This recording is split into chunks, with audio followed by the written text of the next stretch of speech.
শিলচর থেকে সম্প্রচারিত আজকের সকালের গুরুত্বপূর্ণ বিশেষ খবরগুলি হলো 2016 সালে অনুষ্ঠিত বৃত্তি পরীক্ষায় উত্তীর্ণ 33,482 জন মেধাবী ছাত্রছাত্রীকে মুখ্যমন্ত্রী বিশেষ বৃত্তি প্রকল্পের অর্থ বণ্টন। এ ব্যাপারে বিস্তারিত থাকবে প্রতিবেদনে। আসাম পুলিশকে 10টি ইন্টারসেপ্ট বাহন এবং 150টি ব্রেথ অ্যানালাইজার পরিবহন বিভাগের প্রদান। এ ব্যাপারে বিস্তারিত থাকবে প্রতিবেদনে। ভারতীয় নাগরিক সুরক্ষা সংহিতা 2023, ভারতীয় ন্যায় সংহিতা 2023 এবং ভারতীয় সাক্ষ্য অধিনিয়ম 2023 গৃহীত হওয়া ভারতের ইতিহাসের একটি ঐতিহাসিক ক্ষণ বলে প্রধানমন্ত্রী নরেন্দ্র মোদীর প্রকাশ। রাজপথের আন্দোলনের পরিবর্তে কর্মসংস্কৃতির আদর্শে এগিয়ে যেতে মুখ্যমন্ত্রী ডক্টর হিমন্ত বিশ্ব শর্মার নতুন প্রজন্মের প্রতি আহ্বান। কনকলতা বড়ুয়ার 100 বছরের জয়ন্তী উপলক্ষে স্বাধীনতা আন্দোলনের বীর শহীদদের স্মরণ।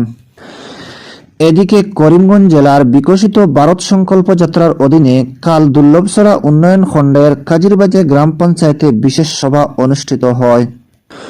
অন্যদিকে উত্তর পূর্ব সীমান্ত রেল সম্প্রতি গুয়াহাটি রেল স্টেশনের 1 নম্বর প্ল্যাটফর্মের গ্রাউন্ড ফ্লোরে একটি নতুন বিশ্বমানের লাউঞ্জ চালু করেছে। অপরদিকে মুখ্যমন্ত্রী আবাস যোজনার অধীনে 1,30,000 গৃহহীন লোককে রাজ্য সরকার ঘর প্রদান করবে বলে আসাম মন্ত্রিসভার বৈঠকে সিদ্ধান্ত গ্রহণ করা হয়েছে। এদিকে 2024 সালে অনুষ্ঠিত লোকসভা নির্বাচনের প্রস্তুতির খোঁজ নেওয়ার জন্য নির্বাচন কমিশনের একটি দল অরুণাচল প্রদেশে এসেছে। অপরদিকে হায়দ্রাবাদে বাইক দুর্ঘটনায় মৃত্যু হাইলাকান্দির যুবকের 2 নম্বর সন্তানের জন্মের পরদিনও চিরবিদায় বাবার শোকে আশ্চর্য বজন্তিপুর। এদিকে সংবর্ধনার জোয়ারে ভাসলেন কর্ণাটকের যোগ শিক্ষক কৃষ্ণা। এদিকে হাইলাকান্দি আদি কালীবাড়ি মন্দির পরিচালন কমিটির সভা। অন্যদিকে কাটলিছড়ায় 3 দিন ব্যাপী পৌষ মেলা শুরু।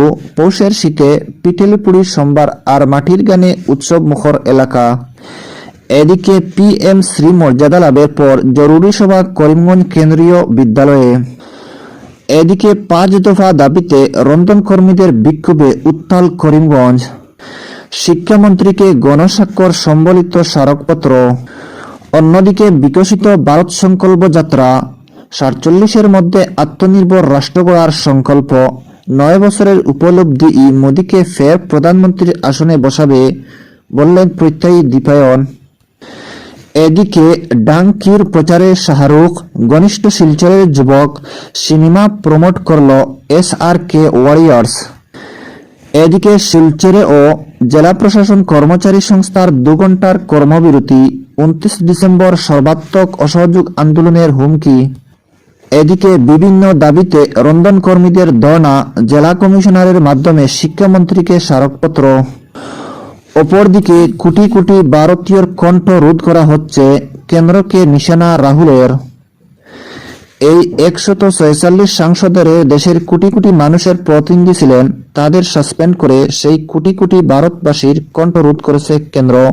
এটা গণতন্ত্রের অবমাননা দাবি কংগ্রেস নেতার। এবং সর্বশেষ খবরটি হচ্ছে প্রেস ক্লাবে নাগরিক সংসদের আলোচনা সভা আজ। দর্শক বন্ধুরা, এতক্ষণ শুনলেন খবরের শিরোনাম, এবারে শুনেন বিস্তারিত খবর। শিক্ষামন্ত্রী রনোজ পেগু গুয়াহাটিতে কাল 2016 সালে অনুষ্ঠিত বৃত্তি পরীক্ষায় উত্তীর্ণ 33,482 জন মেধাবী ছাত্রছাত্রীকে মুখ্যমন্ত্রী বিশেষ বৃত্তি প্রকল্পের অর্থ বণ্টন করেন। রাজ্য সরকারের প্রাথমিক শিক্ষা সঞ্চালকালয়ের অধীনে অনুষ্ঠিত এই বৃত্তি পরীক্ষায় উত্তীর্ণ কৃতী ছাত্রছাত্রীদের বৃত্তির অর্থ শিক্ষামূলক কাজকর্মে ব্যবহার করতে শিক্ষামন্ত্রী আহ্বান জানান। অনুষ্ঠানে রাজ্য সরকারের শিক্ষা উপদেষ্টা ডক্টর নননীগোপাল মহন্ত সম্মানিত অতিথি হিসেবে উপস্থিত ছিলেন। এদিকে 2024 সালে অনুষ্ঠিত লোকসভা নির্বাচনের প্রস্তুতি খোঁজ নেওয়ার জন্য নির্বাচন কমিশনের একটি দল অরুণাচল প্রদেশে এসেছে। উপনির্বাচন কমিশনার মনোজ কুমার সাহুর নেতৃত্বে আসা দলটি গতকাল ইন্টানগরে রাজ্যের মুখ্য নির্বাচন আধিকারিকের সঙ্গে পর্যালোচনা বৈঠকে মিলিত হন। শ্রী সাহু নির্বাচনের কাজে অন্য আধিকারিকদের পরিবর্তে জেলার নির্বাচনী আধিকারিকদের নির্বাচনী প্রক্রিয়ায় অংশগ্রহণ করতে নির্দেশ দেন। তিনি বলেন যে নির্বাচন কমিশন আগামী মাসে নির্বাচনের প্রস্তুতি সম্পর্কে সম্পূর্ণ বৈঠক অনুষ্ঠিত করবে। তিনি নির্বাচন মুক্ত ও সুষ্ঠুভাবে অনুষ্ঠিত করার জন্য নির্বাচনের কাজে জড়িত আধিকারিক ও কর্মচারীদের বলেন যে সকলকে প্রশিক্ষণের উপর গুরুত্ব আরোপ করতে হবে।